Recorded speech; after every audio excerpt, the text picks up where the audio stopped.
고품격 날라리 방송 한주희 장전의 원투펀치 424회 1부 시작해 보도록 하겠습니다.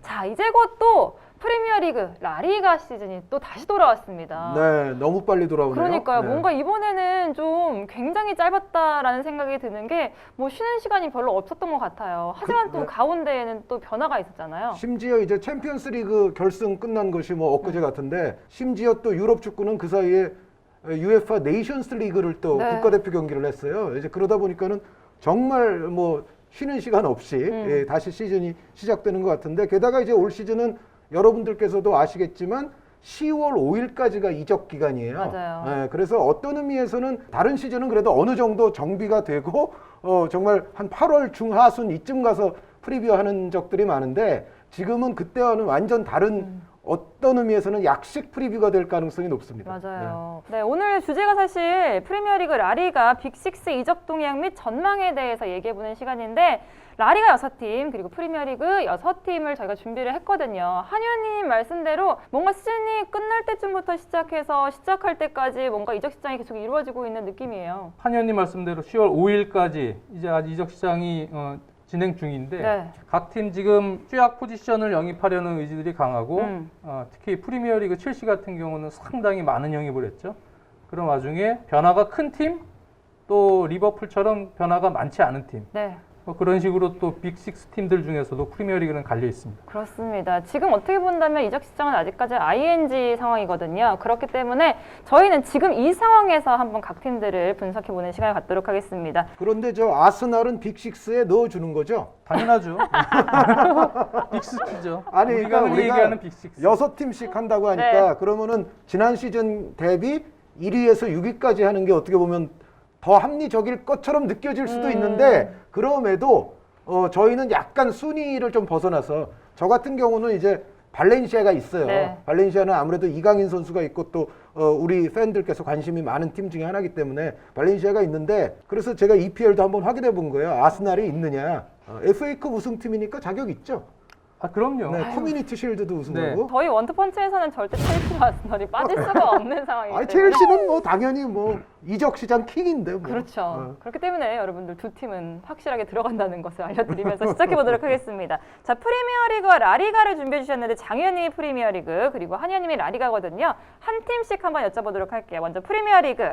간단하게 한 팀씩 요약을 해드리겠습니다. 리버풀은 현재 상황에서 왼쪽 수비수 로버슨의 백업이라고 볼 수 있겠죠. 올림피아코스의 치미카스를 영입한 것 외에는 지금 별다른 영입을 하지 못하고 있고요. 그 로브렌 선수가 러시아 제니트로 이적을 했기 때문에 센터백 한 명은 다시 좀 충원을 해야 되는 그런 상황입니다. 전체적으로 근데 다른 클럽에 비해서 지금 영입 예산이 그렇게 많이 책정된 팀은 아니죠. 맞아요. 우승을 하긴 했지만 재정적으로 지금 여유가 그렇게 많은 팀은 아닙니다. 리버풀이요. 그렇기 때문에 일단 기존에 있는 선수들을 내보내고 또 새롭게 보강해야 되는 그러한 예상 책정이 아마 이루어질 것으로 생각이 들고요. 전체적으로 지금 센터백 같은 경우는 반다이크의 파트너로 팬들이 아시는 조 고메즈와 마팁 선수가 또 있습니다만 반다이크가 한 시즌 꾸준히 끌고 가기에는 지난 시즌 후반기에 이렇게 좀 처지는 모습들이 있었거든요. 부분은 로테이션을 조금 시킬 수 있는 그러한 영입 그리고 뭐 반다이크의 파트너인 조 고메즈나 또는 마팁 이상으로 어느 정도는 준 월드 클래스급 영입이 이루어져야 되지 않느냐 하는 것이 이제 리버풀 팬들의 바람이죠. 그런 부분들이 이제 이루어질지는 좀 지켜봐야 될 것 같고 그리고 또 중앙 미드필더로 지금 티아고 알칸타라를 계속 영입하려는 시도를 하고 있습니다.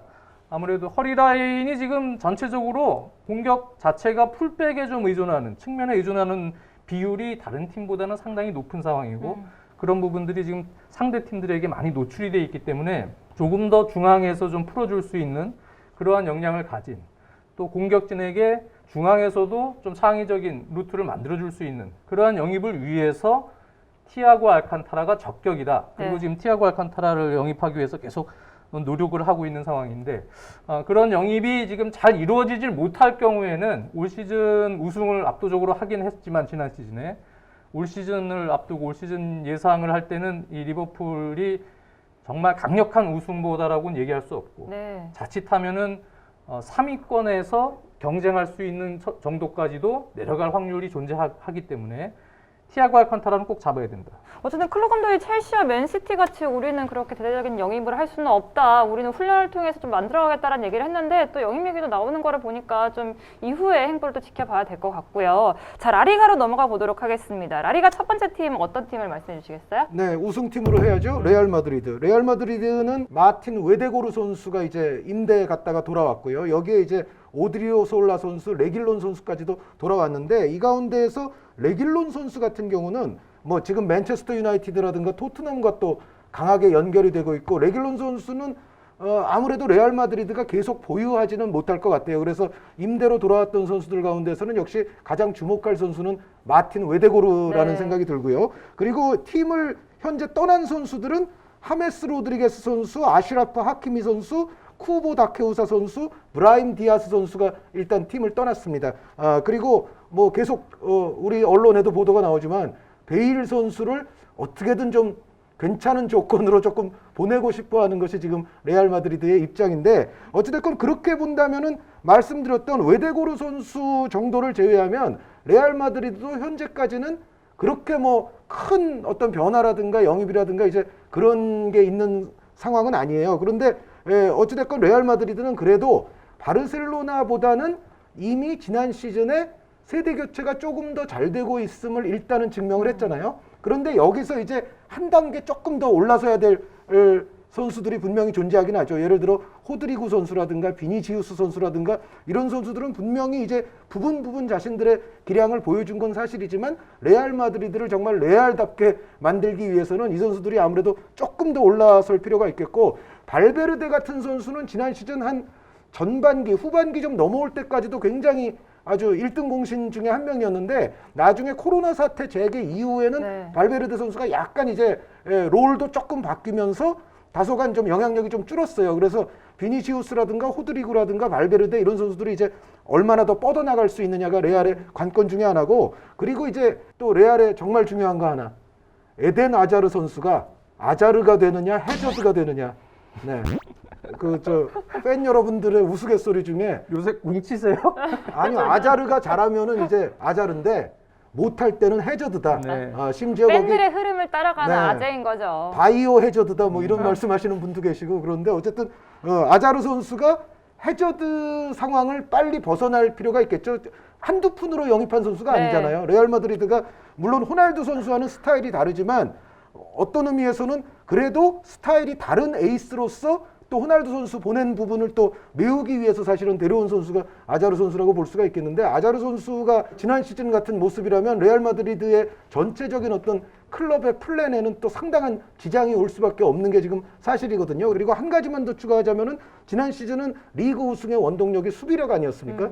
근데 레알이라는 팀이 또 역사와 전통이 있지 언제까지 수비력에 기대서 우승 그렇죠. 도전을 할 수는 없잖아요. 그래서 과연 벤제마 선수도 이제는 나이가 꽤 있는데 벤제마 이외에 득점포가 잘 터질 수 있을 것이냐가 이제 레알 마드리드의 다음 시즌 최대의 과제 중에 하나죠. 네, 레알 마드리드 우승의 영광을 계속해서 이어나갈 수 있을지 어떨지는 또 지켜봐야 될 것 같고요. 자, 이제 프리미어리그로 넘어가도록 하겠습니다. 맨시티 얘기해 주시겠어요? 네, 맨체스터 시티는 다비드 실바가 레알 소시에다드로 떠났고 그리고 리로이 사네가 바이에른 뮌헨으로 이적을 했습니다. 네, 그렇게 나간 선수가 있고요. 그리고 앙헬리뇨 선수는 일단은 라이프치히의 완전 이적 옵션이 포함이 된 임대로 연장이 됐습니다. 네, 그래서 앙헬리뇨도 복귀가 못한 상황에서 본머스에선 나단 아케 선수를 영입을 했고요. 네. 발렌시아의 영건이죠. 네, 신성. 이 페란 토레스 선수를 영입을 했습니다. 전체적으로는 일단 맨체스터 시티가 라포르트를 중심으로 한 센터백이 역시 리버풀도 그렇습니다만 확실한 파트너가 부족한 네. 그런 상황이기 때문에 지금 오타멘디 선수는 일단 내보내려는 계획이 있는 것 같고요. 발렌시아 쪽하고 좀 저희 녹화 기준으로는 연계가 돼 있는 것 같고요. 그렇기 때문에 지금 센터백을 보강하기 위해서 나이가 좀 많고 이제는 좀 하향세 아니냐라는 우려에도 불구하고 쿨리발리 선수를 일단 영입을 해서 조금 더 무게감을 갖춘 센터백 라인을 만든 이후에 네. 올 시즌에 조금 반전을 이뤄서 일단 우승을 다시 해서 다시 기회를 엿보는 그러한 의미의 시즌으로 삼으려는 계획이 있는 것 같고요. 기본적으로 나단 아케 선수도 물론 센터백을 잘 볼 수는 있지만 라포르트가 있기 때문에 같은 왼발잡이 센터백을 기용하기에는 힘든 상황에서 아케 선수는 최근 또 네덜란드 대표팀에서는 왼쪽 수비를 2경기 연속 봤거든요. 그러니까 왼쪽 수비가 사실은 맨디와 진첸코인데 이쪽이 조금 애매하고 또 맨디 선수는 부상도 잦고 그렇습니다. 네, 그렇기 때문에 여차하면 아케 선수는 또 왼쪽 수비로도 활용할 수 있는 그런 여지가 있는 상황이고요.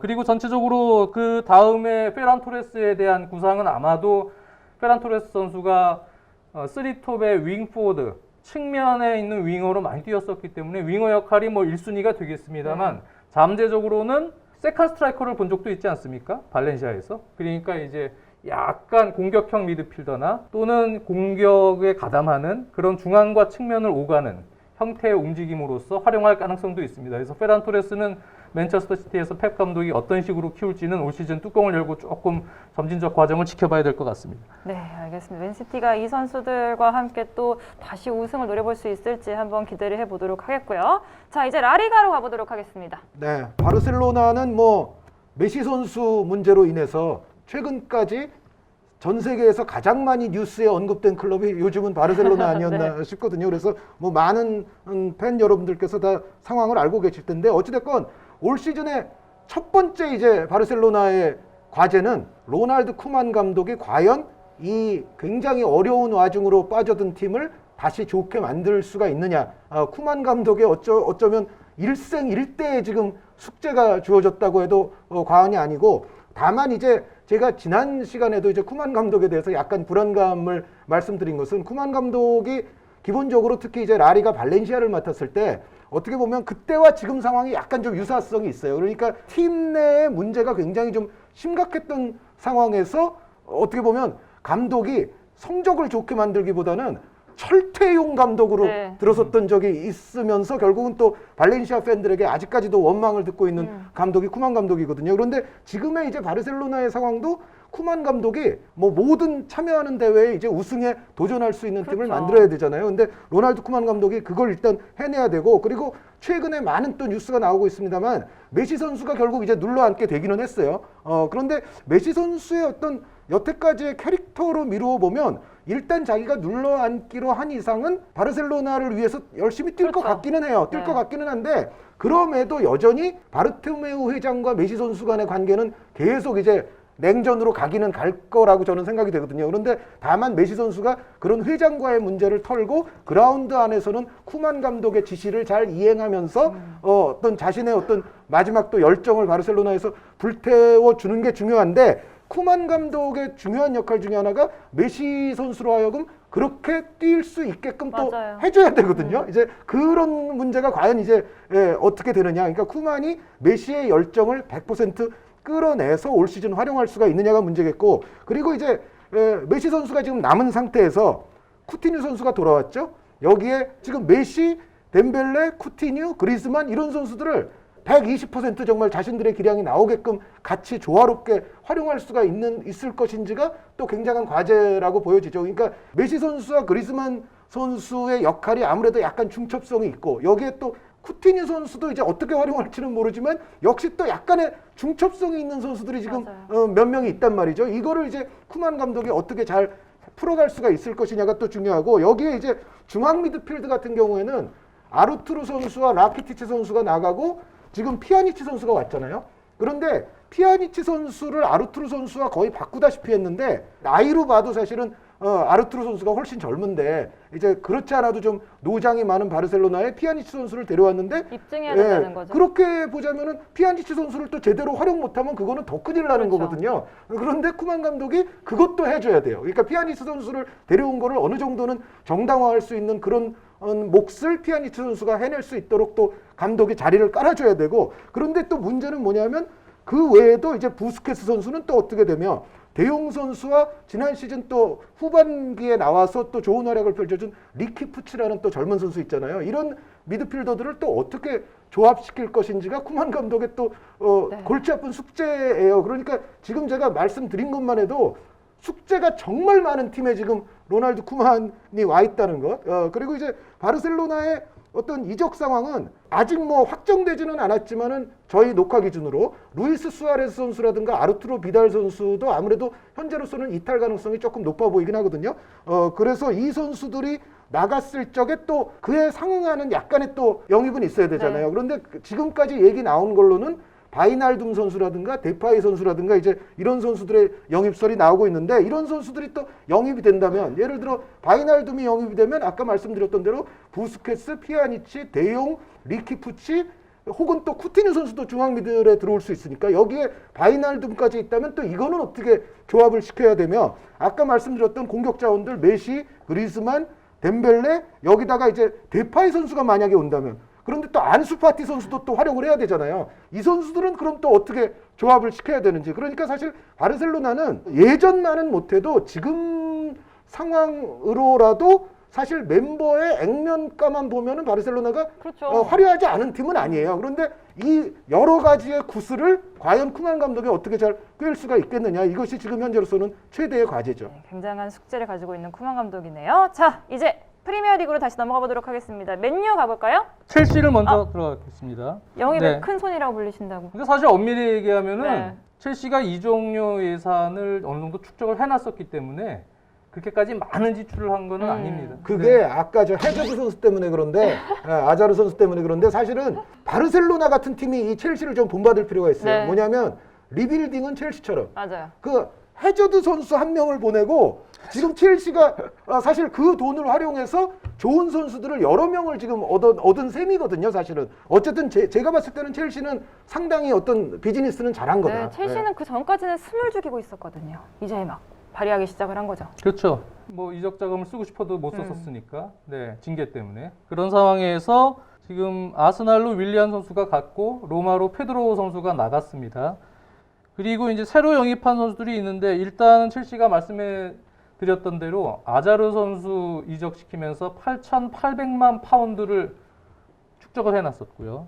그리고 모라타 선수 아틀레티코 마드리드로 이제 완전 이적시키면서 무려 5,800만 파운드를 받았고 지난 7월 초에 잔금까지 싹 받았습니다. 네, 그러니까 합치면 두 선수 합쳐서 1억 4,600만 파운드, 약 1억 5천만 파운드 가까운 돈을 축적을 하고 있었기 때문에 그래서 그 돈으로 지에흐 선수를 아약스에서 3,800만 파운드, 티모 베르너를 라이프치히에서 5,400만 파운드, 벤치렐 선수를 레스터시티에서 5천만 파운드, 하베르츠를 레버쿠젠에서 7,100만 파운드. 물론 이제 옵션에 따라서 조정은 될 수 있겠지만 거기에 FA로 이적료 없이 티아고 실바와 또 니스의 수비수인 말랑사르 선수를 그냥 데려왔습니다. 네, 그래서 네 선수에게 쓴 이적료가 2,100, 300만 파운드인데 1억 5천만 파운드보다는 더 넘죠. 네.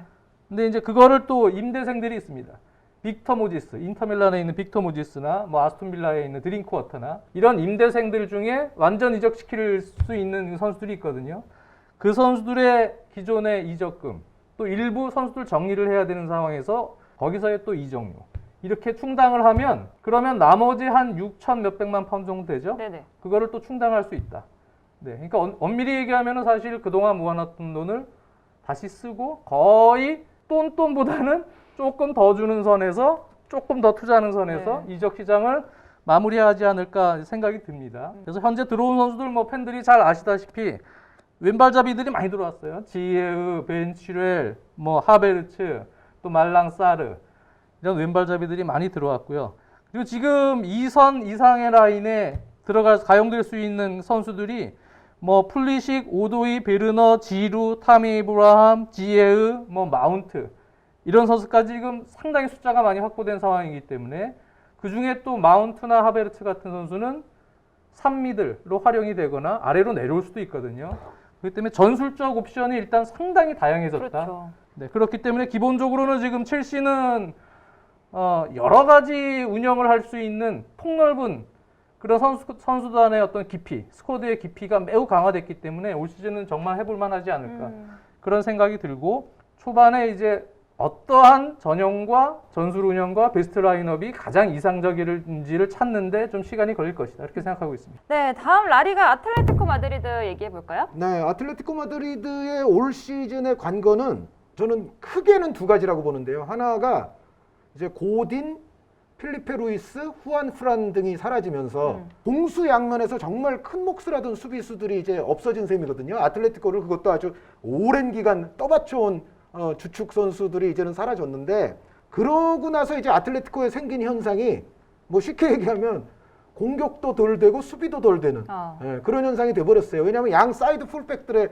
그 공격 가담이 굉장히 좋은 팀이었고, 아틀레티코가 여기에 수비적으로도 고딘을 중심으로 또 그 사이드 주전 보던 선수들이 사라졌기 때문에 어떻게 보면 지난 시즌에 아틀레티코가 예전만한 수비는 아니었다고 생각을 해요. 그러니까 여전히 유럽에서는 뭐 손꼽을 정도로 좋은 수비의 팀이기는 한데, 그럼에도 불구하고 예전처럼 정말 철벽이다라는 생각이 들 정도의 수비는 아니었거든요, 아틀레티코가. 그런데 그런 부분이 이제 올 시즌에는, 다가오는 시즌에는 조금 개선될 수가 있느냐. 그러니까 예전처럼 수비가 정말 한 10% 정도 더 상향이 될 수가 있느냐가 아틀레티코의 중요한 과제 중에 하나겠고요. 그리고 이제 양 사이드 풀백이 바뀌면서 이제 공격이 좀 덜 된다는 말씀을 드렸는데, 그래도 왼쪽에 어쨌든 헤난 로지 선수는 그래도 괜찮다고 볼 수 있죠. 그런데 오른쪽이 좀 아틀레티코가 지금 문제예요. 뭐냐면 키어런 트리피어 선수와 산티아고 아리아스 선수, 그리고 뭐 시메 브르살리코 선수는 뭐 별로 나오지 못했습니다만 이제 3명이 있는데, 특히 이제 트리피어와 아리아스를 봤을 때 두 선수가 모두 일장일단이 있어요.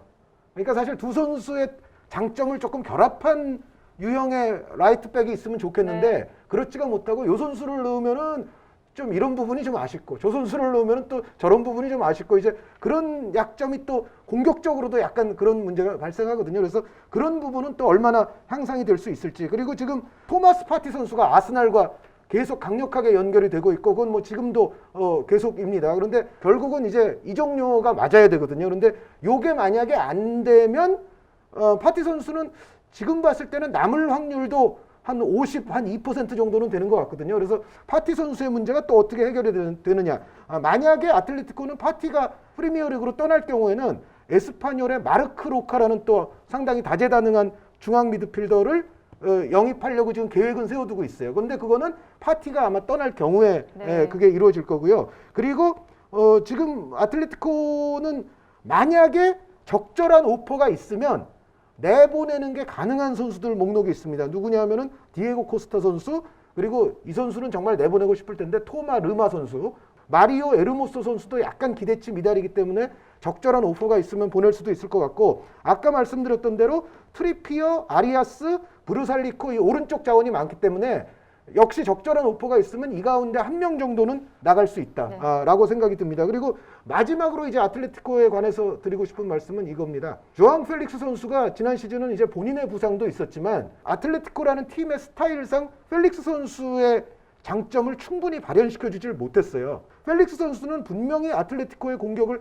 변화시켜줄 수가 있는 능력을 갖고 있고, 최근에 또 포르투갈 그 A매치에서도 역시 잘하더라고요. 그런데 이런 선수를 과연 아틀레티코가 얼마나 이제 융통성 있는 전술을 활용하면서 펠릭스의 잠재성, 능력을 조금 더 발현시켜 줄 수가 있을 것인가, 이게 또 아틀레티코의 다음 시즌에는 굉장히 중요한 과제다라고 생각을 합니다. 네, 알겠습니다. 라리가의 아틀레티코 마드리드까지 했고요. 이제 프리미어리그로 넘어가서 다음 팀은 어떤 팀인가요? 네, 다음 팀은 솔샤르 감독의 맨체스터 유나이티드입니다. 아약스에서 4천만 파운드 가까이 주고 반더백 영입을 했습니다. 이 반더백 선수의 영입으로 인해서 상당히 얻는 부수 효과는 저는 많다고 생각이 드는데요.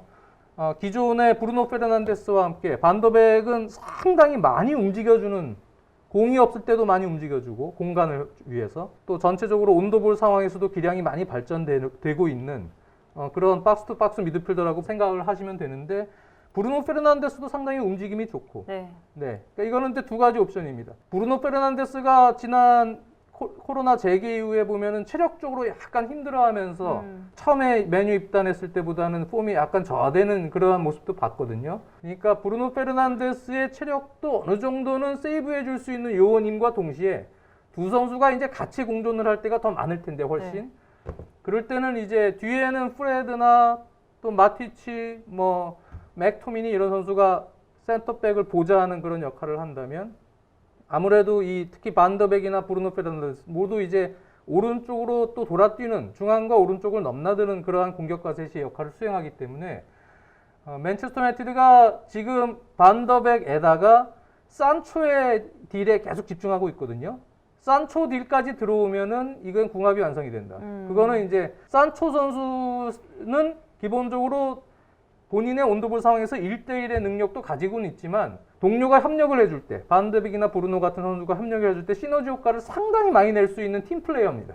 네, 주고받고 움직여주는 그러한 움직임들이 상당히 좋은 선수이기 때문에 반더백이나 이런 선수들이 거기 도와주고, 그렇게 되면 상대적으로는 완비사카 선수의 공격 부담을 좀 줄여주면서 완비사카 선수는 약간 수비 밸런스 쪽에 치중을 시켜주면서 두 명의 센터백과 함께 앞편에 한 명의 홀딩 미드필더가 확실한 지금 사실 홀딩이 없거든요.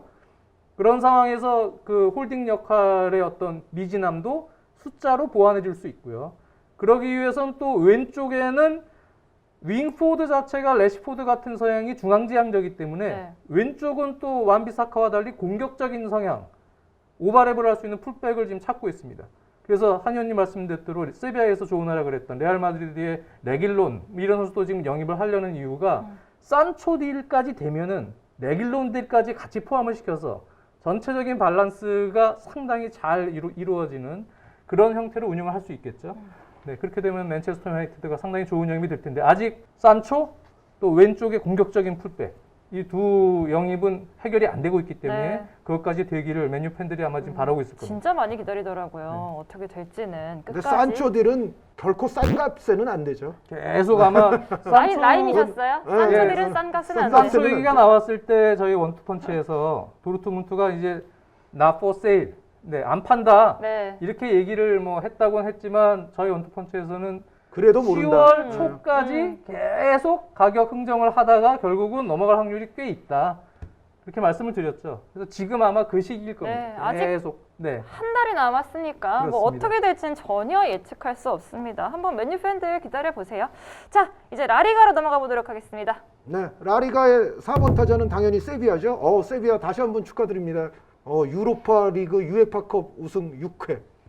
이거는 이제 여느 클럽이 사실 여기에 앞으로 도전하기는 정말 네. 쉽지 않을 그런 우승 횟수를 또 이루고 있는데 어찌됐건 지난 시즌에 세비야는 라리가에서도 잘했고 꾸준하게 잘했고 유로파 리그에서는 뭐 아주 강팀들 킬러를 계속 자임하면서 다 때려눕히고 어떻게 보면 우승을 했거든요. 그래서 바르셀로나나 아틀레티코가 만약에 제가 아까 말씀드렸던 그런 지난 시즌에 나타났던 문제들 그런 걸 해결하지 못하거나 혹은 다른 문제가 또 크게 불거지거나 막 그랬을 경우에는 세비야에게 잡힐 수도 있는 시즌의 분위기는 약간 있어요. 네.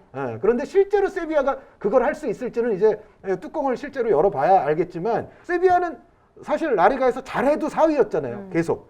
왜? 3강이 종강했습니까? 지난 한 8, 9년 뭐 10년 이상 동안. 그래서 세비야는 아무리 잘해도 뭐 이제 4위 뭐 이런 팀이었는데 요번만큼은 뭔가 이 이른바 3강 구도의 균열을 일으킬 수 있는 그런 느낌이 다크호스다. 감지는 되죠. 감지는 분명히 되고 근데 다만 이제 세비야가 극복해야 될 것은 제가 봤을 때는 한 3가지 되는데 짧게 말씀드리자면 하나는 에베르 바네가 선수가 떠났어요. 사우디아라비아의 알샤바브로. 그런데 바네가 선수는 뭐 라리가 쭉 보시고 유로파리그 자주 보신 분들은 아시겠지만 바네가 선수가 팀을 정말 조립하고 윤활유처럼 기능하는 거는 예를 들어 뭐 리버풀이 지금 욕심내고 있는 티아고 알칸타라 선수가 바이에른 뮌헨에서 그런 플레이를 해주듯이 바네가 선수가 여전히 30대의 나이에도 엄청난 기량을 보여줬었거든요. 그런데 이 선수가 나갔는데 과연 세비야의 플레이 메이킹에 문제가 안 생길 건가 생길 건가. 그런데 온 선수가 2명 있죠.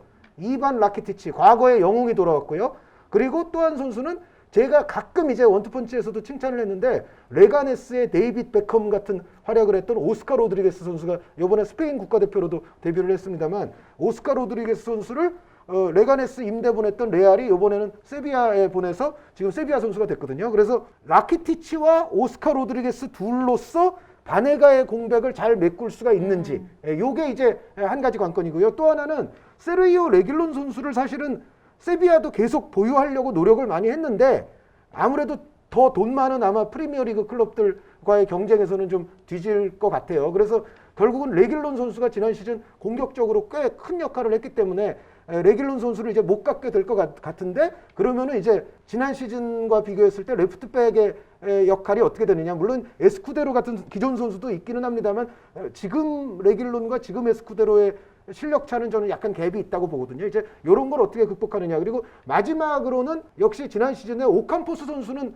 상당히 잘해줬지만 전반적으로 보면 세비야도 과거와 같은 어떤 화끈한 득점포는 아닌 네. 팀이었어요. 그러니까 전체적인 밸런스가 좋고 볼 소유권 유지를 아주 부드럽게 하고 뭐 이런 걸로 상대를 누르긴 했지만 화라산 같은 득점포가 터지지는 못했거든요. 그런데 올 시즌 챔피언스 리그와 병행을 하면서 조금 더 높은 고지를 바라보려면 지난 시즌보다는 골이 조금 더 터져줘야 돼요. 이제 그 부분이 과연 세비야가 될 거냐. 네. 개인적으로 세 가지 숙제를 잘 해가지고 뭔가 이렇게 좀 다크호스를 해가지고 재밌게 막 시즌이 흘러갔으면 좋겠다라는 생각이 드네요. 자, 이제 아스널? 네.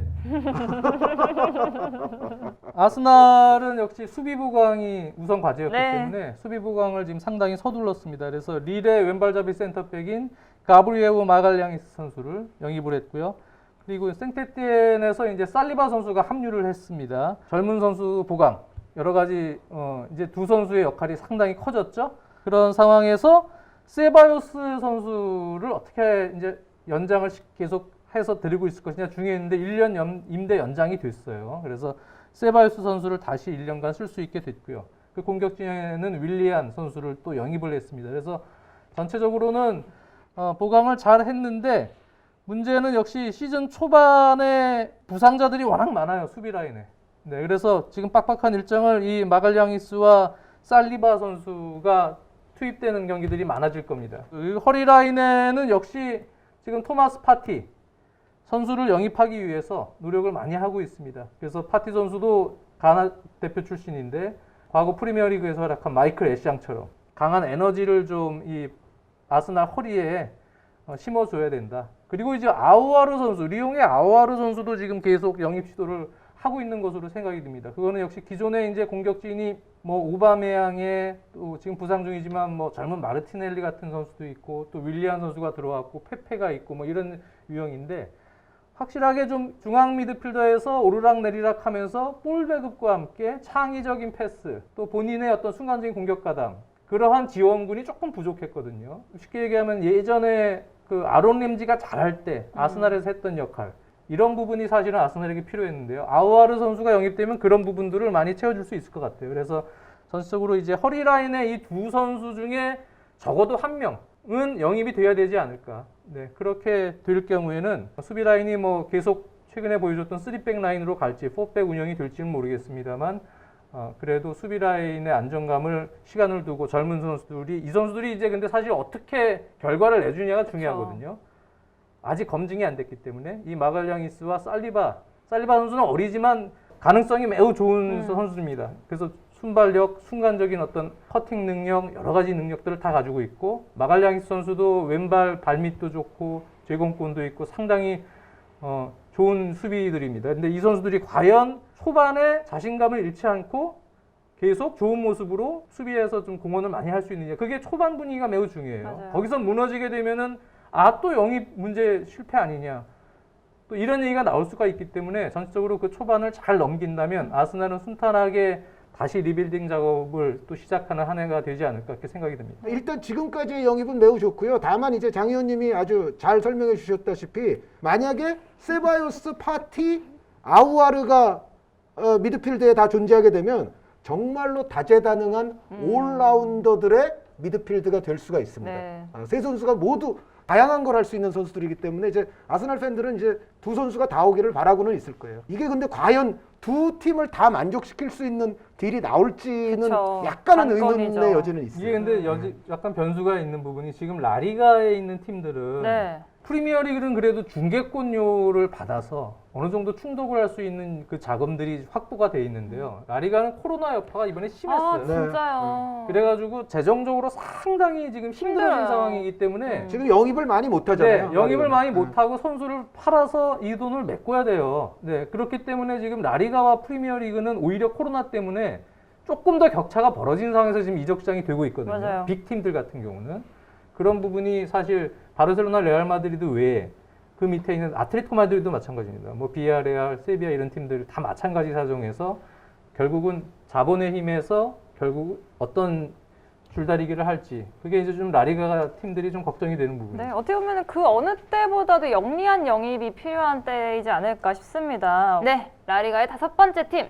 네, 라리가의 5번째 팀은 당연히 비아레알인데요. 네. 지난 시즌에 물론 5위로 끝나기는 했지만 특히 코로나 재개 이후의 상황을 봤을 때는 비아레알은 한 탑3 찍어도 이상하지 않을 정도의 경기력, 파괴력을 뽐냈던 팀이에요. 그래서 굉장히 그 전의 순위가 조금 더 높았다면은 사실은 아틀레티코도 정말 비아레알을 걱정해야 될 정도의 상황이 될 수도 있었는데, 어쨌든 비아레알도 소문이 많이 안 나서 그렇지 그 전 포지션의 멤버들을 보면 상당히 짜임새가 있고 상당한 실력파들로 구성되어 있는 알찬. 팀이 지금 비아레알이고, 그래서 국가대표 선수 숫자도 이제 조금씩 다시 늘어나고 있는 그런 추세에 있는데, 근데 이제 다만 이제 비아레알의 이제 변수 몇 가지는 이거죠. 산티 카솔라 선수가 카타르로 떠났습니다. 카솔라 선수는 뭐 아시다시피 나이가 뭐 많건 적건 상관없이 비아레알의 정신적 지주이자 플레이메이커라고 볼 수가 있거든요. 근데 요 자리를 어떻게 보면 메워줘야 될 선수가 우리나라에서는 이제 인기가 발렌시아의 두 명이 같은 그렇죠. 인기가 바닥이 됐지만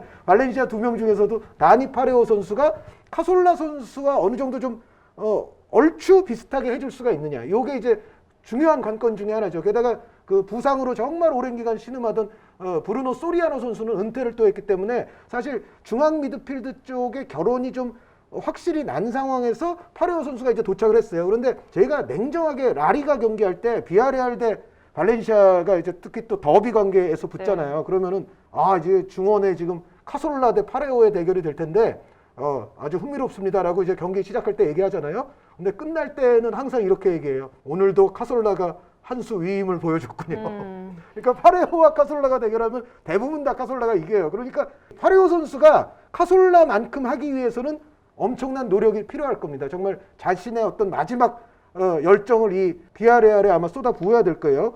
그런데 이 외에도 비아레알은 저번에 말씀드렸듯이 또 쿠보 다케우사 선수를 영입을 했는데, 쿠보 선수 지난 시즌 마요르카에서 했던 또 임대죠. 임대 영입을 했는데 마요르카에서 쿠보 선수가 했던 거를 고려한다면 비아레알에게 또 강력한 또 공격적 무기를 하나 달아준 셈이에요. 그래서 기존에 뭐 제라드 모레노 선수 등을 비롯한 비아레알의 공격 자원도 지금 꽤 좋은 상황인데 여기 이제 쿠보 다케우사 선수가 왔거든요. 그래서 제 생각에는 아까 이제 세비야 때문에 아틀레티코나 바르셀로나도 긴장돼야 된다고 그랬죠. 비아레알 때문에 세비야도 긴장돼야 될 겁니다. 아마도 그런 시즌이 올 시즌은 될 확률이 저는 높다고 생각이 돼요. 카솔라의 공백을 메워라 비아레알까지 얘기하셨고요. 다음은요. 프리미어리그. 자, 프리미어리그 이제 토트넘. 네. 사우스햄튼에서 호이비에르 선수 영입을 했고요. 울버햄튼에서 오른쪽 윙백이자 풀백 도어티 선수를 영입을 했고, 번리에서 조하트 키퍼를 데려왔습니다. 그리고 이제 베르통호 선수는 나갔고요. 토트넘은 상당히 유로파리그 2차 예선 일정 겹치면서 일정이 엄청 빡빡합니다. 네, 일정을 소화하기 위해서는 아직은 여전히 부족한 영입입니다. 네, 그 영입을 해야 될 포지션들이 아직은 더 남아 있는 상황에서 그래도 호이비에르 선수는 상당히 좋은 영입이 됐어요. 네, 이 선수는 약간 저평가된 육각형 중앙 미드필더라고 보시면 됩니다. 킥이 상당히 좋고, 그리고 패스도 좋고, 그리고 박스 투 박스 역량이 매우 강하고, 네. 그리고 순간적인 어떤 볼 소유 능력, 그런 기술적인 능력도 잘 가지고 있고, 여러 가지로 호이비에르 선수가 들어가면서 아마 홀딩 미드필더 같은 위치에서 조율을 하는 뭐 그런 역할을 맡길 가능성이 상당히 높죠. 그래서 호이비에르 선수가 들어갔고요. 도어티 선수는 뭐 팬들이 원투펀치에서도 제가 언급을 많이 했지만 이 선수는 이제 기존에 밸런스 있는 풀백의 전형은 아니에요. 그래서 공격 가세 시에는 항상 박스 안으로 들어가서 공격하는 비율이 풀백 중에 제일 높은 선수고요. 도어티 선수. 그만큼 올라가서는 거의 공격수 같은 롤을 또 수행을 하기 때문에 네. 이 도어티 선수를 공격적으로 활용하기 위해서는 우리와는 또 완전 다른 스타일 아닙니까? 그러기 위해서는 이제 또 그쪽을 커버해 줄 수 있는 시소코 같은 선수의 어떤 롤이 상당히 중요합니다. 그래서 이제 그런 것이 과연 시소코나 이런 선수들이 잘 될 수 있을까? 그런 부분에 대한 어떤 고민도 이루어져야 될 것 같고요. 지금 전체적으로 최후방의 센터백은 추가 영입이 또 돼야 될 것 같아요. 네. 네, 그래서 김민재 선수에 대한 얘기는 아마 이적 시장 끝날 때까지는 계속 이어질 가능성도 있고요. 그리고 또 해리 케인 선수의 백업인 스트라이커, 그 부분은 케인 선수의 부담을 줄여주기 위해서 지금 빡빡한 일정을 위해서는 반드시 영입을 해야 되고요. 지금 프랑스 매치의 하빕 디알라 선수, 세네갈 출신의 디알라 선수를 계속 지금 영입하려고 시도를 하고 있습니다. 지난 시즌에 리강에서 12골을 넣었던 선수인데요. 이 선수가 상당히 기본적으로 체격 조건도 뭐 그렇게 나쁘지 않은 상황에서 뭐 헤딩 슈팅이나 또 오른발 슈팅 능력이나 뭐 여러 가지로 약간 유연성도 가지고 있고, 나름대로 백업 멤버로는 뭐 현재 토트넘의 예산을 고려했을 때는 나쁘지 않은 멤버다.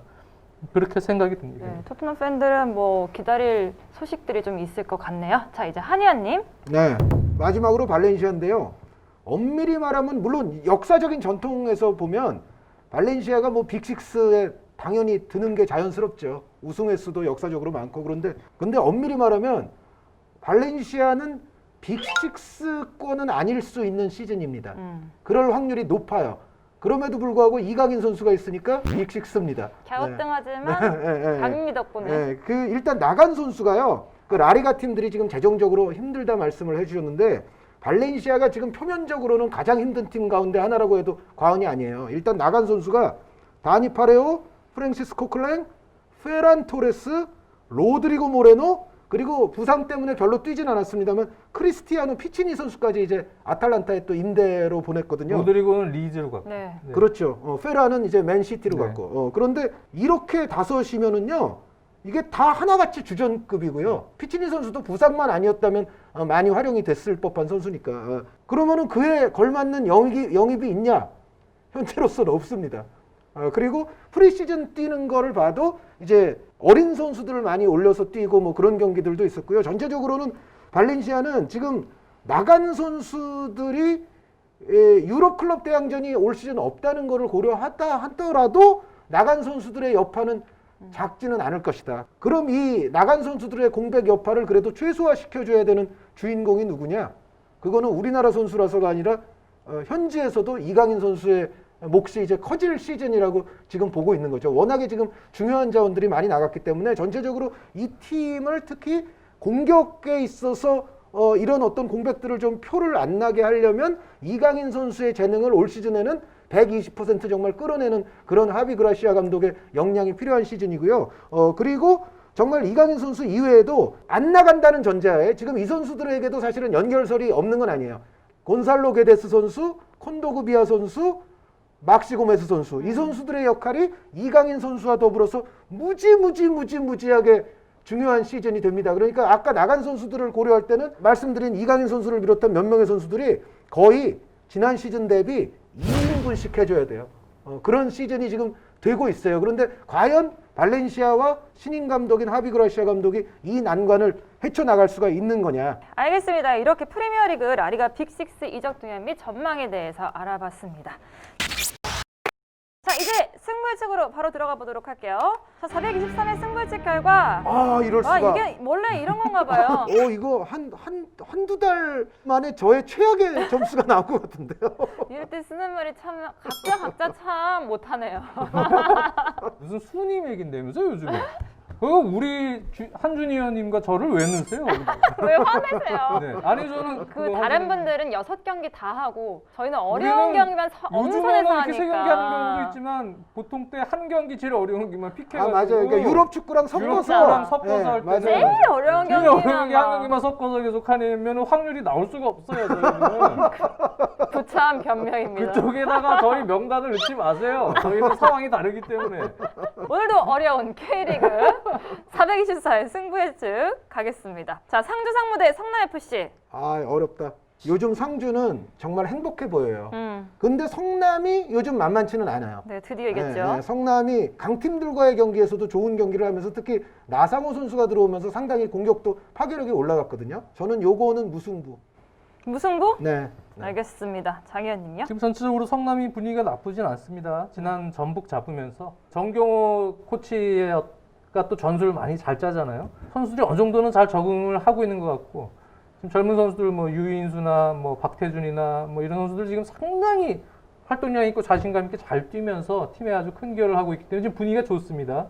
파이널 A 그 경쟁, 진입 경쟁을 위한 그런 동기부여도 그렇고요. 저는 이 경기 과감하게 성남승. 성남. 저는 그러면 상주할게요. 경기 뭐죠? FC 서울 대 수원 삼성. 박건하 감독으로 이제 바뀌면서 어떻게 보면 이 정말 중요한 고빗길에 그래도 과거의 영웅, 과거의 레전드 아니겠어요? 레전드에게 이제 수원이 기대를 걸 텐데 저는 요거는 서울승. 서울승. 물론 살짝이긴 합니다만 수원이 사실 급하거든요. 지금 인천이 승률이 좋아져가지고 수원의 급한 상태를 오히려 서울이 약간 역이용할 가능성이 여지가 높다고 봐서 저는 서울승.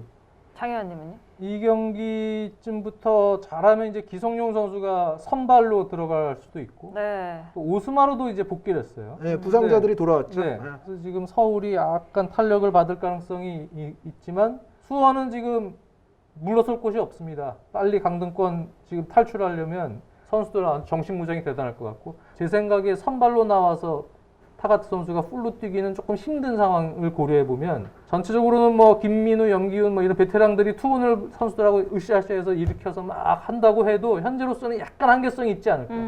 저도 서울의 약간의 신승도 보지만 저는 이 경기는 끝까지 그래도 수원이 물고 늘어져서 무승부까지는 가지 않을까. 이것도 뭐가 나와도 안 이상해. 그러니까요. 사실. 전 수원할게요. 저는 예정을 생각해서 같이 박건아 감독님하고 중계를 했었잖아요. 네. 박건아 감독님이 그 해설위원 할 때 참. 군대리아 먹으면 저희가 눈물을 흘리면서 막 이렇게 영상을 촬영하고 막 이랬단 말이에요. 그 영상 있으면 꼭 넣어주시고. 이 경기 어쨌든 어떻게 될지. 자 부산 아이파크 대 인천 유나이티드. 아 이거 만만치 않아요. 한 달 전에 인천과 지금의 인천이 좀 다르죠? 그렇죠. 네, 지금 승률이 상당히 좋고 무고사 선수 뭐 완벽하게 클래스 또 증명하고 있고 약간 모험인데 인천승. 인천승? 예, 이건 좀 모험은 모험입니다. 왜냐하면 그래도 부산이 홈이고 부산은 사실 또 이동준 선수를 위시해서 부산도 뭐 만만한 공격력이 절대 아니기 때문에 그런데 왠지 인천 선수들의 요즘 뛰는 모습을 보면 한 번쯤 이런 원정승을 할 수 있을 것 같아요. 네. 부산이 지금 이정엽 선수 없으니까 역시 김현 선수가 대신 나왔는데 확실하게 지금 결정 최전방이 약간 약해진 모습이에요. 이동준 선수도 뭐 유럽 팀하고 약간 얘기가 뭐 되고 있는지 포르투갈 쪽하고 전체적으로는 선수들이 이 경기 집중을 하기 위해서 공격력이 중요한데 부산 같은 경우 호물로를 위시해서 근데 공격적이 지금 한창 좋았을 때보다는 약간 처지는 느낌? 이 경기 무승부. 무승부. 네. 저는 인천은 참 신기한 것 같아요. 후반으로 갈수록 뭔가 이렇게 힘을 내는. 시작됐어요. 네. 네, 그렇지만 전 부산. 그러니까. 세 명이 다르게 한번 가보도록 하겠습니다. 저는 이번에 아무도 믿지 않아. 무승부가 2개예요, 저는.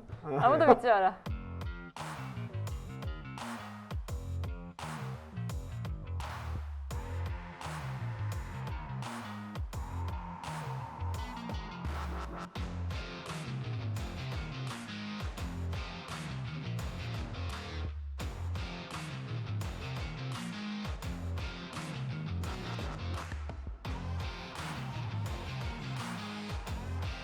이번에는 조금 더 맞추는 만들 수 있도록 화이팅 해보도록 하겠습니다. 저희는 월요일 날 다시 찾아오도록 하겠습니다.